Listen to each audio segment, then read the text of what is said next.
I'll take your husband, who the heir apparent. Here's $10,000 for your trouble. Throwing a bundle of cash casually, Anna started to laugh. Holding her belly, she laughed heartily, genuinely amused. Sebastian is head over heels for me. He called you plain and boring. Is that so? I nodded slightly. I figured as much. Sebastian and I weren't a love match.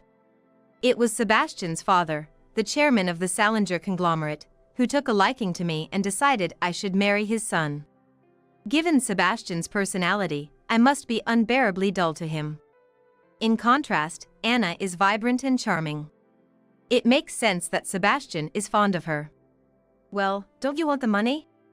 Anna smirked at me as if she were teasing a stray dog with food. But she wasn't the only one who burst out laughing. The lawyer who had been silent beside me started laughing loudly, pointing at Anna. My name is Mia Salinger.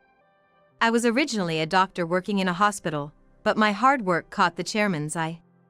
And I ended up marrying his son 2 years ago. However, my husband, Sebastian, uses his position as the scion of a conglomerate to gallivant about. He has the same medical title as I do, but I've never seen him actually treat a patient. What's the matter? Sighing like that? Just thinking. Once, while I was busy with household chores, I was on the phone with my best friend Anna. Stirring the beef stew in the pot, I said. Tonight, the chairman, my father-in-law, is coming over. But Sebastian is too caught up in his fun and shows no signs of coming home on time. That's definitely a problem. Came Anna's concerned voice from the other end of the phone. I'd go look for him, but I haven't finished cooking yet. Wait a minute! Anna sounded surprised. The cooking's supposed to be done by the housekeeper, right? That's what people think, but it's actually not the case. I replied with a sigh. Sebastian had a housekeeper when he was single, who took care of everything from cooking to managing his daily needs. But after marrying me, Sebastian fired the housekeeper. And now, all the household duties have been pushed onto me, his wife. You must be bored, staying at home all the time, right? He'd say mockingly with a laugh. I was perplexed. I had intended to continue working as a doctor even after getting married. But the reality is, I'm so caught up in housework that I can't leave the house. Living in a high-rise apartment might seem like a dream to outsiders. However, the truth is, I feel like a bird in a cage. I thought you were living a better life. But haven't you told your father-in-law? There's no way I could tell him. Even though he's a playboy, to his father, he's his only son. My father-in-law doesn't know the real state of our marriage. That's why he still sends money for a housekeeper, thinking it's for his son's livelihood. But all that money just goes to Sebastian's fun fund. Getting married to someone your parents like comes with its struggles, huh? Anna murmured complicatedly. You never know what kind of person your husband will turn out to be until you marry him. And Mia, you just happened to draw a dud in the personality department, she said with a mix of sympathy and disdain. Since our school days, I've been clueless about romance. Anna knows this, so she probably thinks to herself that I just don't have an eye for men. In fact, Anna started saying this. I wouldn't make that mistake, though. A mistake? You gotta research before you date someone. Men can be so deceptive. Just because they seem nice, doesn't mean you should be fooled, she said in a condescending tone. Though we're the same age, Anna has always acted like an older sister. We've been friends since our school days, and she thinks she can because she was born just 2 months before me. But often, her advice is off the mark. Including this time. My father-in-law was pushing ahead with the wedding preparations. It wasn't the right atmosphere to talk about breaking up. You were thinking of breaking up? Anna asked, surprised. Yes. I never intended to marry Sebastian. Saying this out loud made me realize it all over again. Why didn't you break up then? Anna can be nosy, even though she often doesn't grasp the essence of things. The stew was ready. I turned off the stove and continued. It just didn't feel right. Huh? That's why I knew I couldn't fall in love with Sebastian the moment I met him. I confessed openly. That moment was followed by a brief silence. It was Anna who broke the silence. Women's intuition, maybe? Maybe so. Anyway, it's not about his looks or personality. I just felt that Sebastian and I weren't meant to be a couple. That's a luxury, isn't it? Anna said with a groan. Then you should have passed that marriage proposal to me. Really, though. They both love the flashy life, so surely Anna and Sebastian would make a better match. Thinking about it, I feel a bit envious. My father-in-law will be here soon. I need to set up the dinner. Wow, that sounds tough. I ended the call with Anna, who sounded dejected. As soon as I hang up, normal life resumes. Sebastian hasn't returned. Reluctantly, I have to greet my father-in-law alone. Is Sebastian not here? He seems to be busy with work. That's all I could say to cover for him. In terms of education and titles, Sebastian is a respectable man. In reality, he pushes his work onto his subordinates and barely sets foot in the office, but his father doesn't know that. That's why he still says things like this about the dinner I prepared. It's a shame I can't thank the person who cooked this meal directly. I'll pass on the message, I said, holding back the frustration welling up inside me. To that, my father-in-law responded with a smile. Then tell them this, my son is always in your care. The meal was delicious, thank you. Yes. I nodded, clenching my fist quietly. Those words should have been directed at me. It seems Anna has been in touch with Sebastian. The first thing she said over the phone was, Mia's husband is quite handsome, isn't he? Did you meet Sebastian? From what I heard, he isn't such a bad husband, right? That actually piqued my curiosity. A typically curious comment from Anna. I sighed but waited for her to continue. His personality didn't seem so bad, but his insincere smile definitely seemed fake. That was definitely an act. Can you tell that just from a smile? To which Anna responded in a smug tone. I can tell. Well, there are a few other tricks to it, too.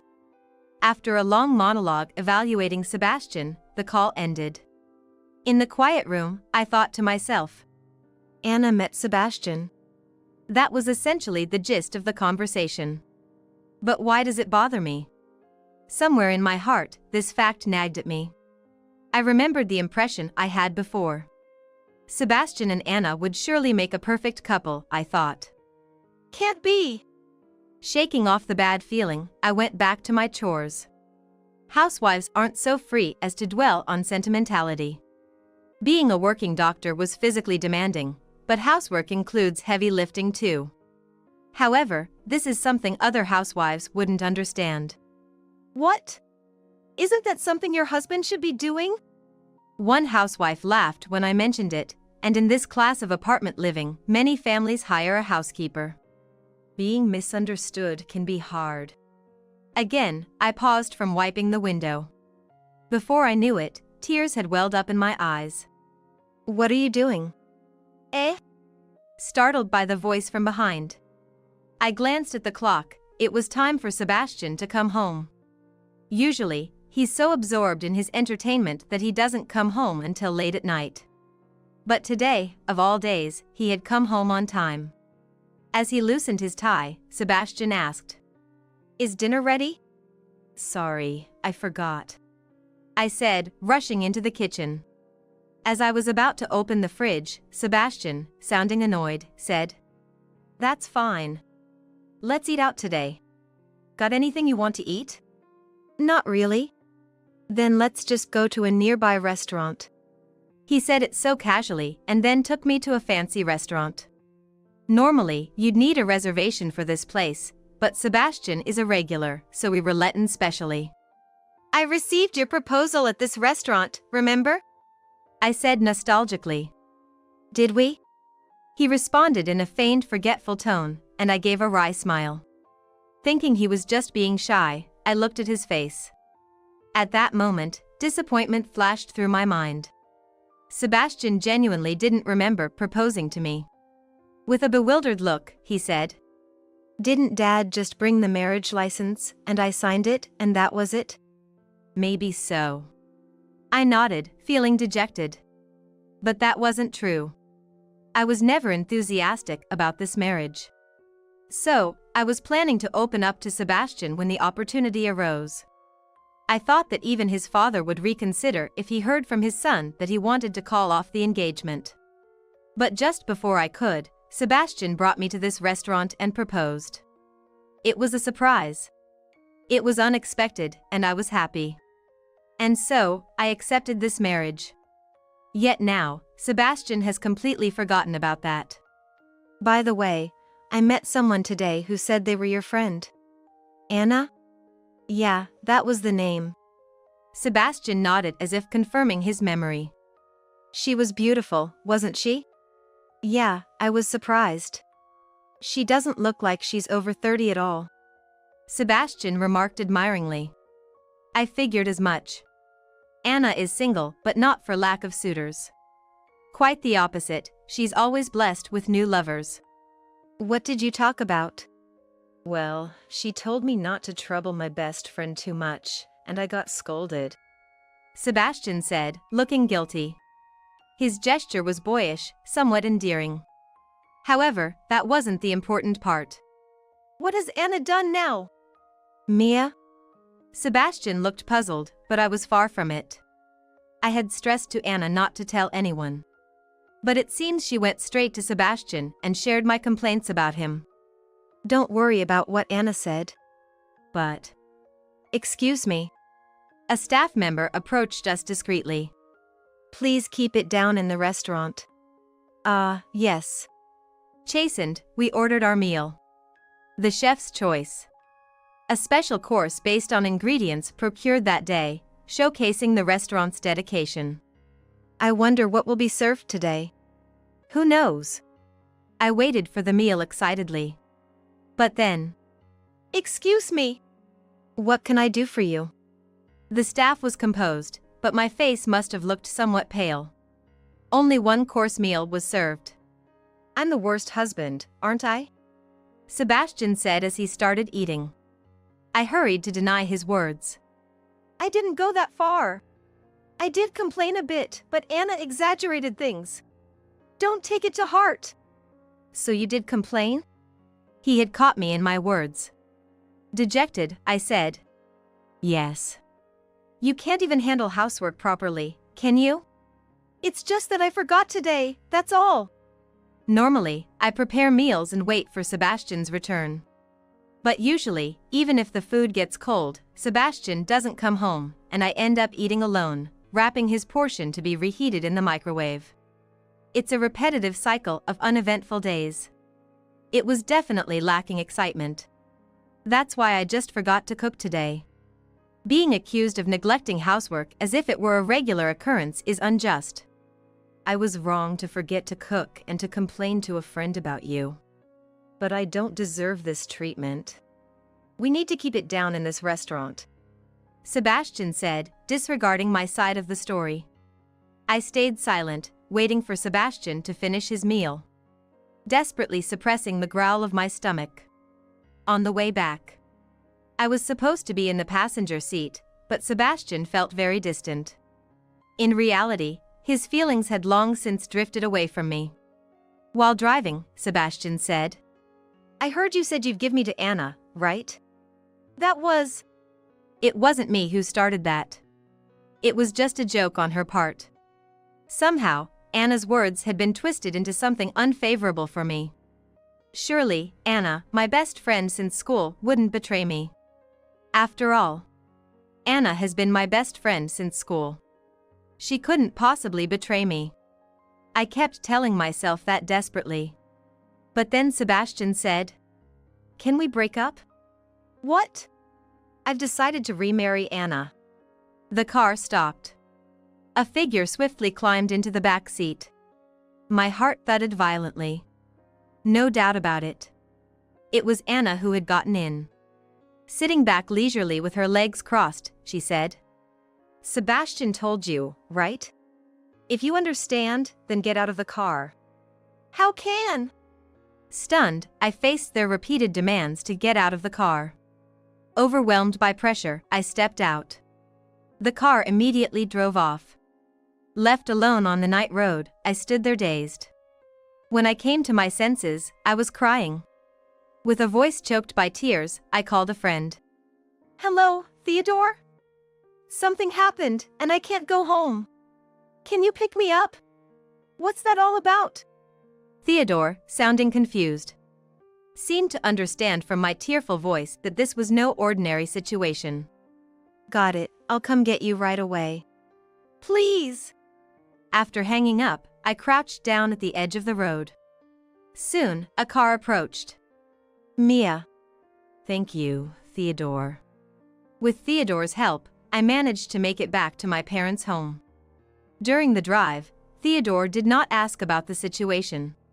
However, seeing my swollen eyes from crying, my parents were shocked. Mia, what happened? Well, I started to explain the situation bit by bit.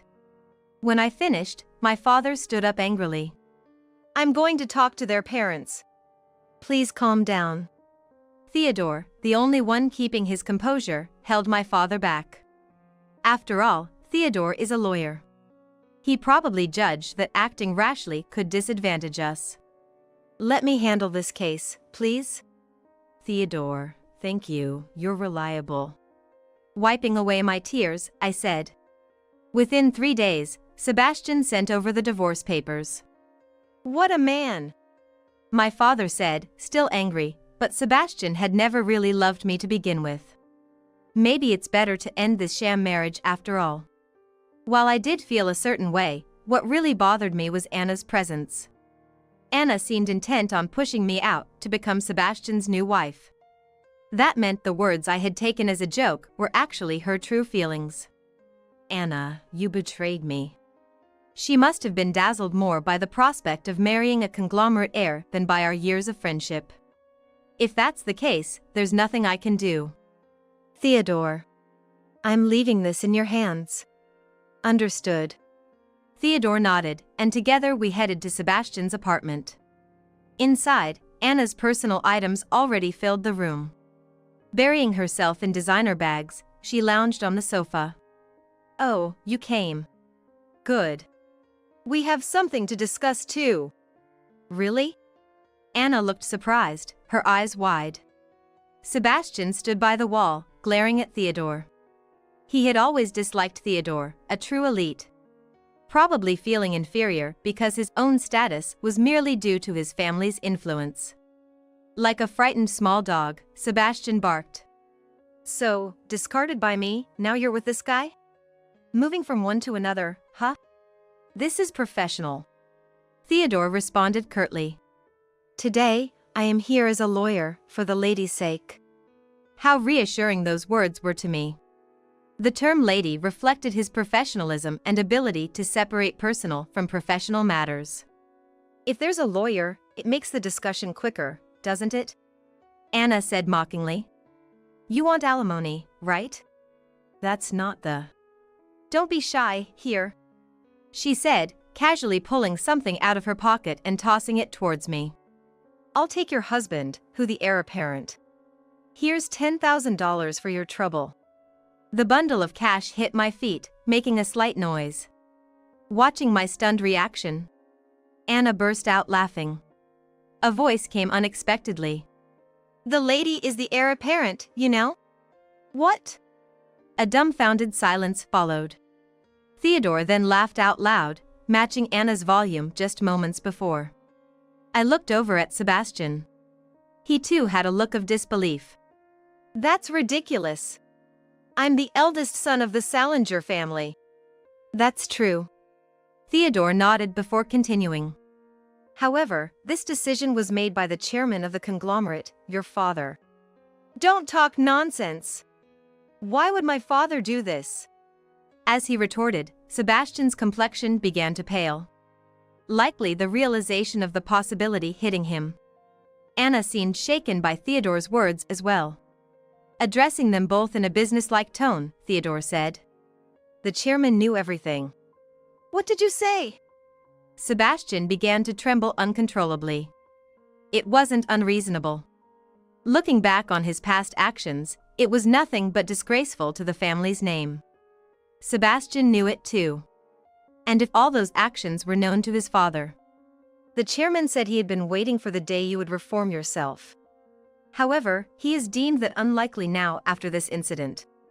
Wait, I'll talk to my father right now. Theodore's clear voice contrasted pathetically with Sebastian's.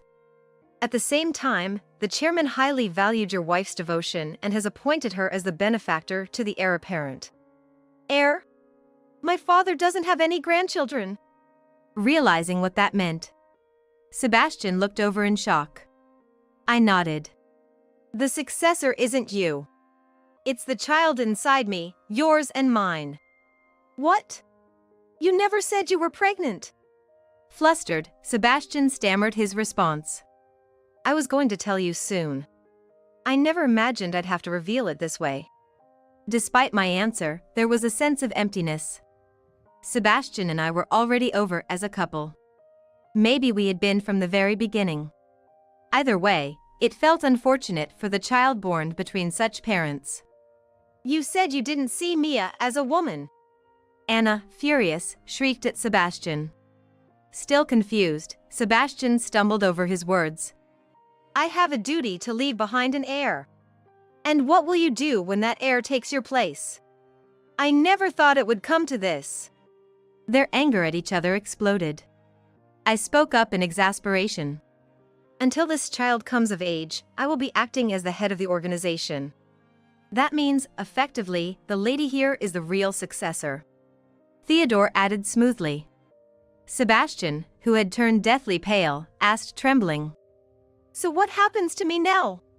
Of course, you will need to step down from your current position. That role belongs to your wife now. Theodore then pulled out some documents from his bag. All signed and stamped by the chairman.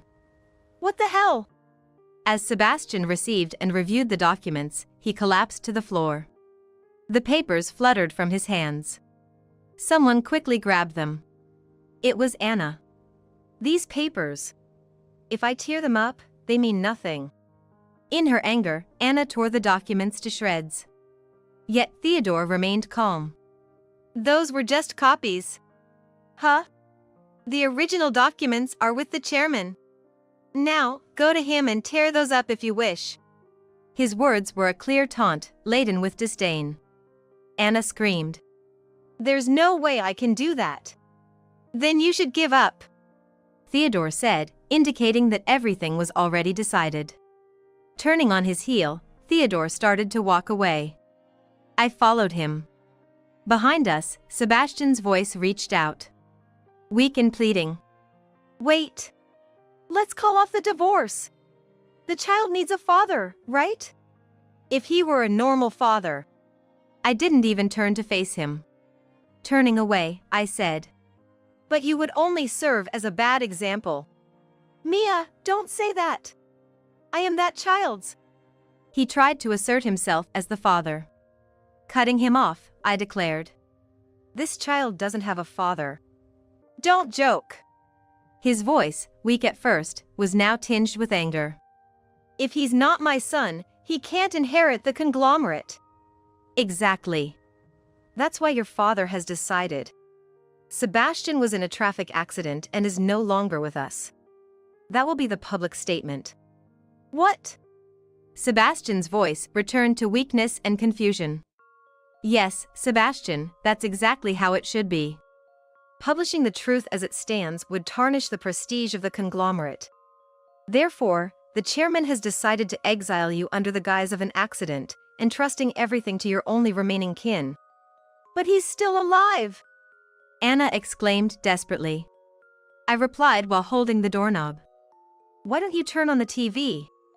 By now, the news should be reporting Sebastian's accident. That can't be! The fighting spirit drained from Anna's usually fiery voice. Theodore and I left the room. Walking down the corridor together, I asked. What will happen to Sebastian now? Who knows? Maybe he'll be given a new identity and a clean slate to start over. Theodore's tone had returned to its usual casualness. His job was done. Now, my task awaited me. The story of a former doctor, widowed by an accident and living as the guardian of her late husband's heir, caught the media's attention. The societal interest in me was already high.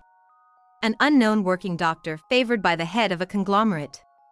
To become his son's wife was impactful enough. How are you feeling now? I don't feel much. Just that it's pitiful for my son. I revealed my true feelings to the reporter aiming the microphone at me. In my arms, the image of my newly born son. He doesn't like the sound of camera shutters. Oh, I'm sorry. The reporters stepped back in surprise. My son is now a key figure in the future of the conglomerate. One must not displease him. I moved through the waves of reporters surrounding our home.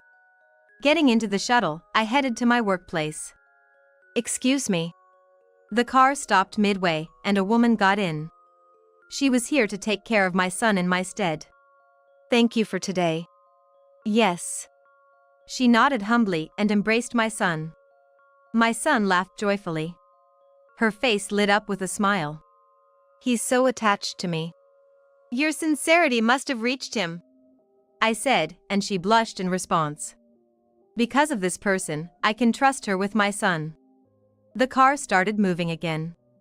My new workplace was once a space dominated by Sebastian. However, the impression his subordinates had of him was the worst. When I arrived at the workplace, one of the subordinates who seemed to have just arrived spoke to me. Good morning, Mia. Yes, good morning, I replied in kind. And casually walked alongside him. I'm glad you're here, Mia, he said, sounding genuinely relieved. I gave a wry smile. That's a bit exaggerated. No, Sebastian never did anything. He just pushed his work onto us. Honestly, it was a nuisance. His honest feelings slipped out. I felt a chill in my heart. I'll do my best not to be rated like that. Yes. The subordinate's face was filled with hope and trust. Currently, I am popular among my subordinates. But it's not because I am competent. It's simply because their expectations have shifted due to the incompetence of their previous boss. I need to stay focused, I muttered to myself as I started on my desk work. Sebastian had neglected so much that work had greatly piled up. Just catching up would take a considerable amount of time and energy. After work, I went to see my son. Though I could have had them wait at home, I preferred to see my son during breaks, so I had him and the woman wait in a separate room. Moreover, at home, we would be surrounded by the press. Having him and the woman wait in a separate room also served to protect them. Madam. Yes, what about the boy? As I approached, the woman showed me our son in her arms.